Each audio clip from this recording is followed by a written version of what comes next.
Have you ever felt just inexplicably drained? Like there's some invisible weight pressing down, leaving you totally exhausted, but you can't figure out why. Yeah, that feeling. What if those feelings weren't just, stress or being tired, but something else? Something more, well, intentional. It's a pretty wild thought, right? It really is. And it's exactly that kind of unsettling question we're diving into today here on the Deep Seek Diaries. Right. We're going deep into a really classic and I think groundbreaking work, Psychic Self-Defense by Dion Fortune. Yes, Dion Fortune.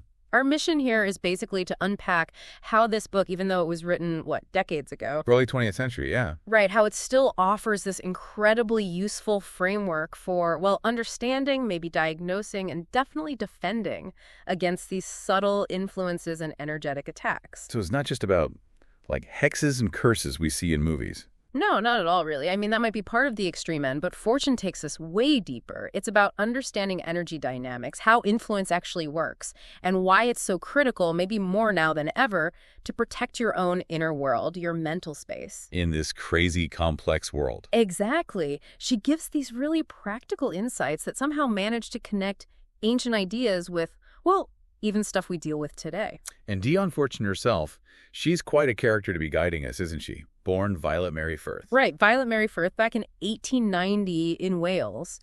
And her background is fascinating, totally contrasts with her later work. Upper middle class family, the Firths. They made their money in steel, right, in Sheffield. Yeah, and not just any steel armaments, guns. Guns, there's some irony there. Definitely. And her grandfather, John Firth, he came up with this family motto, Deo non fortuna. God, not luck. Exactly. And she flips that, takes the Fortuna, and makes it her magical name, Dion Fortune. A really significant figure, one of the major occultists, ceremonial magicians of that whole period. Her work, especially the novels, had a huge impact later on, didn't it? On groups like Wicca. Oh, absolutely foundational. She really laid down some tracks for understanding these subtle realities. A true pioneer. Before we go on, please don't forget to hit the subscribe button and like the video. The podcast is known as The Deep Seek Diaries, and you can find us on the major social media platforms like YouTube, Instagram, Facebook. Linked in the description section are all the resources in discussion today, including books, websites, and so on. Please go through our terms and conditions as soon as you can. Now sit back and enjoy the podcast. Okay, so to really get why psychic self-defense feels so urgent, so personal, you have to start with Fortune's own experience. It wasn't just theory for her. No, it came from something that happened to her, right? A really harrowing psychic attack. It basically shattered her health for, she says, 3 years. She described it as this peculiar horror. Peculiar horror. That's chilling. It is. And she stresses how insidious it was, the disastrous effects on mind and body. But what's really insightful is her point about why people don't talk about this stuff. Fear of being called crazy. That's a big part of it, definitely. You probably won't be believed, you'll just get labeled mentally unbalanced. But she also says something deeper, that the mind itself just recoils from the idea. Like it's too violating to even contemplate. Exactly, a fundamental violation of your personality. It's such a uniquely awful experience, it kind of leaves you isolated. And she gives that really specific, intense anecdote about her employer. Oh yeah, that story's potent. This woman, her employer, who she implies had this kind of power. Instead of arguing, she just repeats 2 phrases, like a litany, Fortune calls it. For hours? 4 solid hours, 10 in the morning till 2 in the afternoon. Fortune says she went in there a strong and healthy girl and came out a mental and physical wreck. Wow, just from words. Just from that relentless repetition. And the immediate result, 3 years of serious illness. But the scariest part is what happened during it. She felt these 2 walls of darkness closing in. Mm-hmm. And then this clear inner voice told her, pretend you are beaten before you really are. Like fake surrender. Yeah. Then she will let up the attack and you will be able to get away. So she did it. Just completely capitulated, begged pardon for everything, promised to stay in her job, be meek. And it worked. She got out. She got out of the room, but she was totally cowed, mind blank, utterly exhausted. And the recovery wasn't instant. The immediate intensity faded, but she felt drained of all vitality for a long time, like something vital had been taken. And she knew this terrible memory was buried inside her, too awful to face consciously. It's pure psychological warfare, really. That experience really shaped her views then. Completely. It convinced her that these psychic attacks are way more common than people realize, even within occult groups, never mind the general public. I have no idea, really. Exactly. No conception of what people who understand mind powers can do to manipulate others. She was so certain about this that she even theorized it was a major factor in the historical witch hunts. Not just superstition, but a reaction to something real. That was her angle. That the universal horror of witches wasn't just fear of the unknown, but maybe a response to actual perceived harmful influence. It's a controversial take, but... It makes you think. She connects it to Mrs. Eddy, too, right? The Christian Science founder. Yeah, it's a fascinating comparison. Fortune suggests Eddy kind of stumbled onto these methods empirically, felt their effects without fully grasping the occult mechanics behind them. And Eddy had this fear of malicious animal magnetism. Right, this dread that apparently shattered her entire life. For Fortune, that was evidence of how real and potentially damaging these subtle powers could be, even if the person wielding them wasn't fully conscious of how they were doing it. So going back to the witch hunts, Fortune really leans into that connection. Oh, absolutely. She flat out says that if what happened to her had occurred in the Middle Ages, her employer would have been the target of a witch hunt, no question. Wow. She says she's not at all surprised that accused witches were lynched because the methods are so terrible and so intangible, it connects directly to those historical accounts that seem so bizarre to us now. Like melting wax figures or... Yeah. What was it? Crucifying toads? Exactly. Things that sound completely fantastical. Fortune suggests maybe they weren't just fever dreams. Maybe they were symbolic descriptions or misinterpreted accounts of real psychic assaults. People felt the effect, the harm, even if they couldn't explain the mechanism. It definitely reframes things we usually dismiss as just mass hysteria. It shifts the perspective from pure delusion to a possible response, however distorted, to a perceived unseen threat. And Fortune herself came from a psychology background initially, didn't she? Before moving into occultism. She did. She was looking for answers in psychology first, but then came to see occultism as like the real key to psychology. A deeper layer, maybe? So she saw her own attack as more psychological. In terms of the method used against her, yes. She called it an application of hypnotic power to improper ends. But crucially, she was also convinced that these same hypnotic methods are heavily used in what she calls black magic. And telepathic suggestion is the key. That was her view. Telepathic suggestion is central to a lot of it, which of course makes diagnosis incredibly tricky. How do you tell the difference between, say, hysteria, actual insanity, and a genuine psychic attack? Exactly. She says it's an exceedingly delicate and difficult operation because often it's not just one thing. An attack could trigger a breakdown, or someone already vulnerable might become more susceptible to unseen influences. You have to consider all angles. Okay, so let's get into the nuts and bolts. How does this psychic influence actually work, according to Fortune? She talks about the aura, right? Yes, the aura, the energy field around us. Her core idea is that it has to be pierced from within. It's not like someone just punches through it from the outside. So it's something we do. Kind of. It happens when we send out an emotional response, specifically fear or desire, towards whatever is attacking or influencing us. That response creates the opening. So the defense is not reacting. Essentially, yes. Inhibiting that instinctive emotional reaction is what keeps the aura strong, impenetrable. The real strength of defense, she argues, lies in purifying our own nature. Cleaning up our inner world. Exactly. So that harmful suggestions just don't find any congenial seedbed inside us. If there's nothing in you that resonates with the negativity, it can't take root. That makes sense. It puts the power back with the individual. It does. It's about self-mastery, emotional discipline. And this ties into her ideas about telepathy and rapport. Rapport being the connection between people. Right. Telepathic suggestion is the active part, sending the influence. Rapport is the passive part, the connection that allows it to travel. She calls people in rapport astral Siamese twins. Wow, that's a strong image. Free flow of energy between them. That's the idea. Astral force, the subtle energy. It needs some ground of sympathy to form, she says, conscious or not. But once it's there, it can be developed, strengthened almost indefinitely. And she mentions people in long-term rapport starting to resemble each other. Yeah, isn't that interesting? Not just mannerisms, but subtly, energetically. And it's not just feelings being shared. She insists actual ideas can be transferred and even vital force. Vital force, like life energy. Mm-hmm. Etheric vitality, which is more like the energy field close-up between people nearby, but also astral force, which she says works independently of space, across distances. Which brings us to the subconscious mind. That's key to all this influence stuff, right? Absolutely central. And she makes this critical point. The subconscious doesn't really get negatives. Like telling a kid, don't run, all they hear is run. Pretty much. If you say, don't do that, the focus lands squarely on that, the not gets kind of ignored. So if you want to influence the subconscious your own or counteract someone else's suggestion, you need a clear, positive mental picture of what you do want.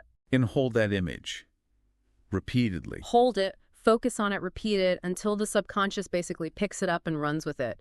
She talks about different kinds of suggestion, too. Like auto-suggestion from yourself. Right. Waking suggestion from others through words, things you read, that your conscious mind processes first. And then hypnotic suggestion. That goes straight in, bypasses the conscious mind. Exactly. Direct access to the subconscious, which is why it's so potent and potentially so dangerous if misused. Okay, so if someone suspects this might be happening to them, what are the signs? What does Fortune say you'd actually experience? She gives both subjective feelings and more objective signs. Subjectively, a really characteristic sign, maybe the surest sign, is this pervasive sense of fear and oppression. It's a general feeling of dread. Yeah, and she notes it rarely just appears suddenly out of nowhere. Usually there's a kind of foreshadowing, like the influence casts a shadow on consciousness before it fully hits, even for people who aren't particularly psychic. A feeling that something is off, something is coming. But it's not just feelings, right? She mentioned objective things too. Definitely. She talks about repercussion, physical effects, like actual bruises appearing on the body after what she describes as an astral skirmish during sleep. Real bruises. Real bruises. And sometimes in weirdly specific patterns, she says, like the print of a goat's hoof or the ace of clubs.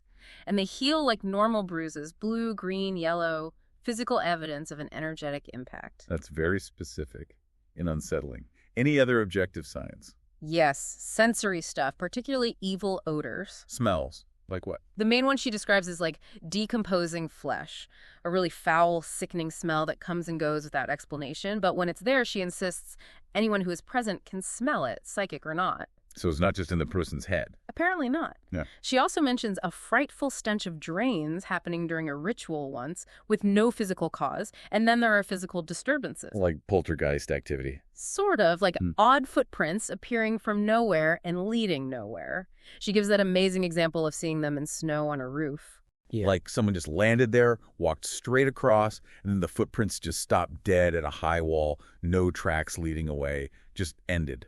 Things that defy normal explanation. Wow. Okay, let's talk about some of the specific cases she uses to illustrate this. That modern witchcraft one sounds intense. Miss X and Mr. C. Oh, that one is deeply chilling. It reads like something out of a Gothic novel, but she presents it as fact. You've got Mr. C's second wife and his aunt dying within hours of each other. Okay. His first wife had also died previously, cancer. Then Miss X's own aunt and fiancé die shortly after. And Miss X herself ends up having a severe mental breakdown. It's a cluster of tragedy. And Fortune's explanation involves Miss X having past life powers. That's her hypothesis, that Miss X subconsciously had this knowledge and powers from a past life involved in the witch cult, and she had this unrequited obsession with Mr. C. So she used astral projection. Allegedly, yes. Used the power of projection of the astral body to visit him at night. Fortune links this to Mr. C's strange, non-organic seizures and Mrs. C's nightmares, noting they often lined up with lunar cycles. Which ties back to historical witch accounts again. Exactly. She points out these kinds of patterns. Illness, death, psychological distress linked to emotional conflicts appear repeatedly in historical witch trial records. For her, the consistency across time adds weight to the idea that something real, something like psychic attack, was happening. The fact that you can see patterns, maybe even predict things based on the theory, suggests it has some truth to it, in her view. That seems to be her reasoning. It's less about dismissing the past as fantasy and more about seeing echoes, continuations of these dynamics. Okay, what about the case at the occult college with Miss L? Right, Miss L. She comes to stay at this college, likely run by Fortune, seemingly on the brink of a breakdown. And Fortune felt something was wrong. Very wrong. She describes this intense sense of impending evil around bedtime, a palpable feeling of malevolence in the house, making her feel she had to physically check locks and perform psychic protection rituals, like using a magnetized cross. It wasn't just nerves, it was a visceral sense of danger. And Miss L kind of confirmed things later. She did. She talked about having clear memories of dealings with black magic in previous lives, memories she said were even confirmed by other psychics. Wow. And as a child, she apparently used to daydream about being a witch, actively willing bad things to happen to people who annoyed her, and sometimes it worked. So maybe an unconscious power. That's the implication. Plus, she had this deep horror of sacred symbols, which Fortune saw as another sign of those past connections. And Miss L even admitted later to trying to lock Fortune in her room one night to protect her from Miss L's own uncontrolled astral projections. Yikes.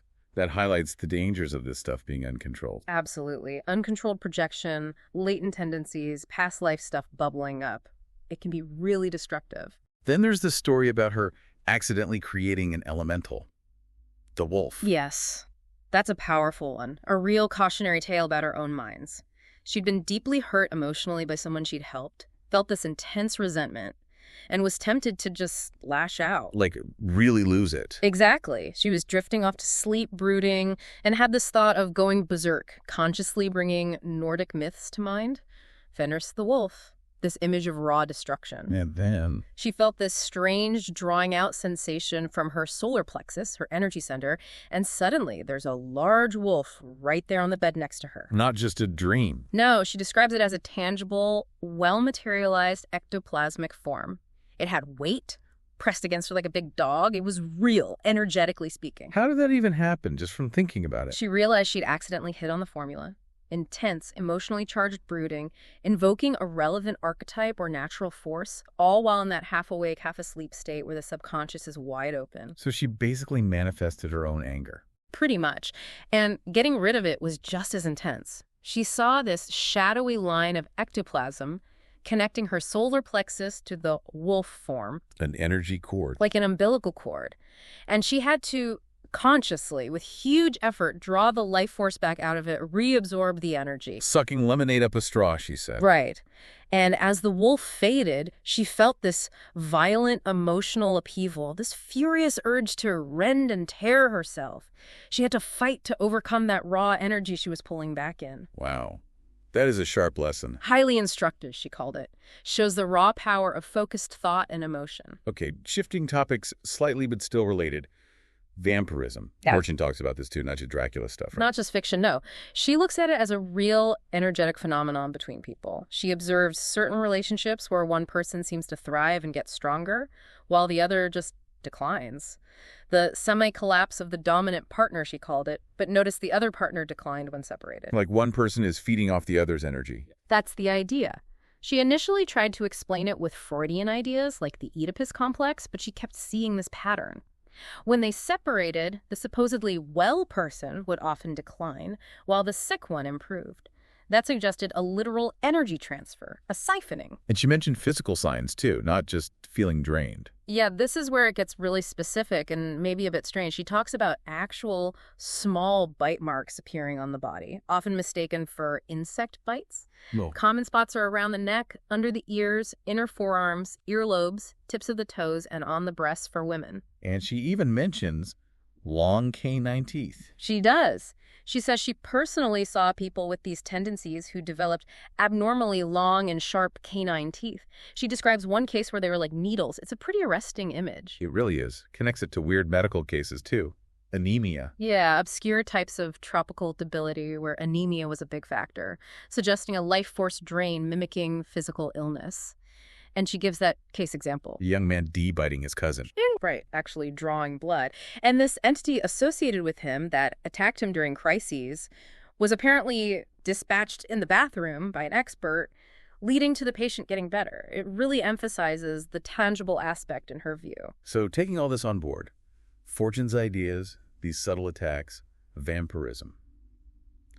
Does this mean we're kind of under psychic attack all the time in the modern world, even without knowing it? Well, that's a really interesting extrapolation you could make from her work, looking at our current environment. Think about The constant bombardment from, say, pornography, junk food ads, social media algorithms designed to keep you hooked, mindless entertainment. Things that grab your attention and energy. Exactly. You could argue, using Fortune's framework, that these things are constantly working to replace your will, your conscious choices, with the will of advertisers, political groups, the entertainment industry, whoever wants your energy, your money, your vote. It's a subtle erosion of personal agency. It can be.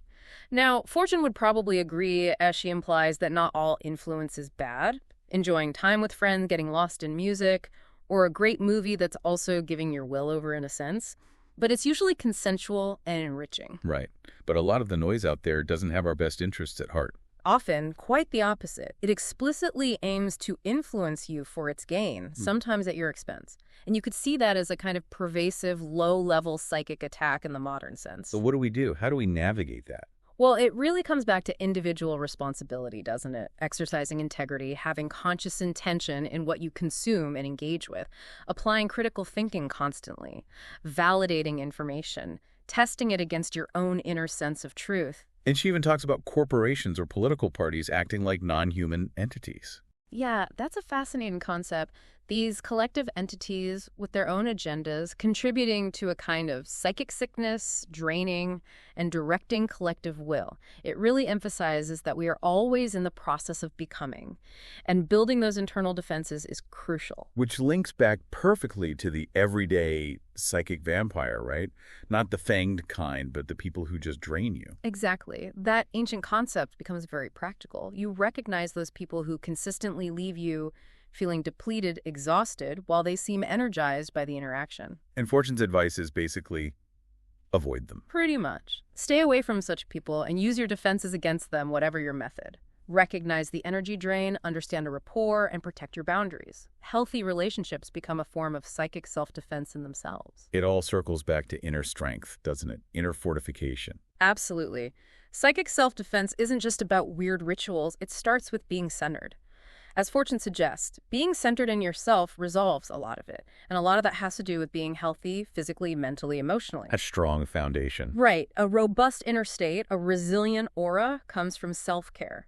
Integrity, intention, critical thinking, validating information, these are your primary defenses. Recognizing intrusive thoughts, things that don't feel like you, and consciously reaffirming your true self. That ongoing self-awareness is psychic protection. Okay, so we've looked at the problem, the history, the how, the modern angle. Let's get really practical now. What are Fortune's actual methods for defense? She starts with the mundane, right? Yes, very important first step. Rule out the mundane. Always see a doctor first. Check for physical illness, standard psychological conditions. The doctor isn't there to diagnose occult stuff. Exactly. Their job is organic causes. It's grounded. And she warns strongly against autosuggestion, too. Getting scared can make you create menacing thought forms around yourself, making things worse. So stay objective, focus on getting better, not just blaming something spooky. Precisely. Focus on the cure, not just the explanation. And what about lifestyle defenses? She had some surprising ones. She really did. Like avoiding depth sleep from sleeping pills because it can leave you locked out on the astral, too disconnected to wake up and defend yourself if needed. Okay. And avoiding certain places if you're sensitive. Yeah. Solitude, large bodies of water, high mountains, maybe too amplifying or isolating. Inland spas are better, more grounding. And physical activity is key. Games, training. Massage makes your body stronger, less vulnerable. But not long solitary walks? No, she advised against those for vulnerable people, risk of negative thoughts or worse. Avoid solitude if you feel under attack. Company is protective. And she even talks about deliberately closing psychic centers. She notes that very materialistic people often seem more immune, maybe because their energy is so physically focused. And since fasting is often used to open psychic centers for work, then eating regularly helps keep them closed. That's the logical implication. Simple, but maybe effective. And concentrating on mundane things. Like laughing at Charlie Chaplin. Exactly. What's a sorcerer going to do if you're totally absorbed in something completely non-esoteric and joyful? It creates a barrier.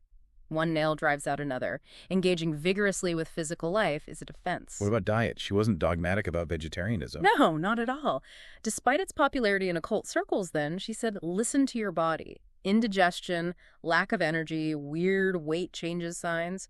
Your diet might not be supporting your energetic health. And cleaning up your environment. Yeah. Moving house is best, but Usually impractical. So running water is a purifier, think baptism. She even gives a detailed Christian method for making holy water, exorcising salt and water. And simpler things, garlic and onions. Yeah, traditional folk methods she found worked. Strewn garlic burned overnight or a cut onion in a vase to absorb negativity. Even warns about coats on beds or boots on tables, picking up bad vibes. Subtle magnetism, she calls it, picking up residue from people and places. Luckily, she says casual magnetism usually fades quickly unless someone deliberately charges an object. It shows how aware she was of subtle energies everywhere. Okay, now for the more directly magical or ritualistic stuff. The Kabbalistic cross. Right, a fundamental one. And importantly, she clarifies it's not just Christian, it's the equilimbed cross of nature, symbolizing universal balance. How does it work? You use specific gestures to draw the cross in your aura, affirming cosmic law, aligning yourself with it, and you invoke the archangels, Raphael, Gabriel, Michael, Uriel, at the 4 cardinal points. Creating a protective circle. Exactly. Visualizing them around you, especially good for protecting your bed while sleeping, as you don't need to physically move. And the pentagram. The 5-pointed star. That's her go-to weapon against elementals, non-human entities, stray thought forms. You don't just draw it, you activate it by tracing it in the air with the specific hand gesture. The 2 fingers pointing. Yes, first and second fingers out, others folded, thumb touching them. Then you sweep your arm from hip up and down to form the star, often while vibrating names of power, divine names. And she used it to break up an apparition with a loud crack. That's her anecdote. Use the pentagram and names, and this manifestation shattered with a crack loud enough for her friend in the hall to hear. Very active, forceful defense. Okay, what about breaking rapport, since that's how the influence travels? Crucial. She gives 2 main ways. First, the higher self method. More meditative. Focusing on Christ or high spiritual principles. Right. Achieving the state of absolute serenity, compassion, love.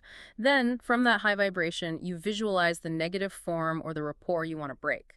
The idea is that in that state of purity and compassion, realizing the nothingness of evil, the lower vibration just dissolves. Malice meets compassion and dissipates. Like light dispelling darkness. Exactly. Your own elevated state breaks the connection automatically. And the second method is more direct. Much more direct.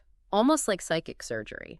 If you perceive the rapport as a cord or line of light, often felt connecting at the solar plexus or forehead, you visualize forging a magical weapon, usually a cross-hilted sword, asking for divine blessing on it. Then visualize a flaming torch, invoking the Holy Ghost's power. Then, with focus intent, you use the sword to cut the visualized cord. Very visual, very assertive. Definitely. And she also stresses the role of the higher self coming to the rescue in moments of danger, like that voice that guided her, or experiencing a sudden shift in consciousness where your deeper self just takes over, bringing calm and intuitive knowing. Like finding the eye of the storm. A perfect analogy, guidance from within. As we wrap up, it feels really important to touch on the ethics Fortune stresses.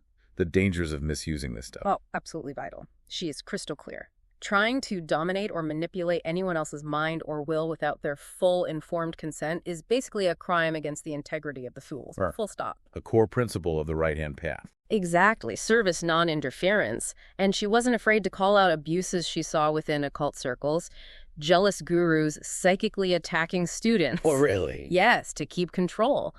Or systematic seduction disguised as initiation, pushing people to leave partners for supposed astral soulmates. She saw the potential for manipulation clearly. And she addresses the darker side of, like, sex magic and kundalini. She does. Acknowledges the sex force as kundalini energy, powerful stuff. Says there's a right way to work with it, discipline, thought control, but warns about the other method, deliberately stimulating and twisting it into abnormal channels for magic, often selfish magic. Like the Black Mass example. Right, using that raw energy for harmful ends. And she's firm on drugs too, avoided by serious initiates on the right-hand path. Too dangerous, risk of addiction, opening yourself to negative influences, plus legal issues. Very grounded even on these topics. He even mentions occult methods being used for actual crime. Yeah, occult criminality. Using telepathy for blackmail, manipulation for gain. And surprisingly, she claims the police back then were actually aware of this and tried to counter it. Wow. So it wasn't just fantasy even to the authorities. Apparently not entirely. It shows these seemingly abstract principles can have very real, tangible, negative consequences. But she concludes the real strength isn't physical power. Ultimately, her book is both a stark warning and, I think, a really empowering guide. It sheds light on these subtle forces, but also gives you tools not just for defense, but for building that inner integrity and self-mastery. It leaves you thinking, if our inner state, our thoughts, feelings, intentions, if that's the real gateway for all this stuff, positive or negative, well, how much more powerful could our own conscious intentions be in actually shaping our reality? For good, hopefully. It's a powerful idea to chew on, isn't it? That the best defense, and the best offense maybe, really does start inside. It really does. I hope you have enjoyed today's deep dive into the Deep Seek Diaries. Please don't forget to hit the subscribe button and like the video. Goodbye.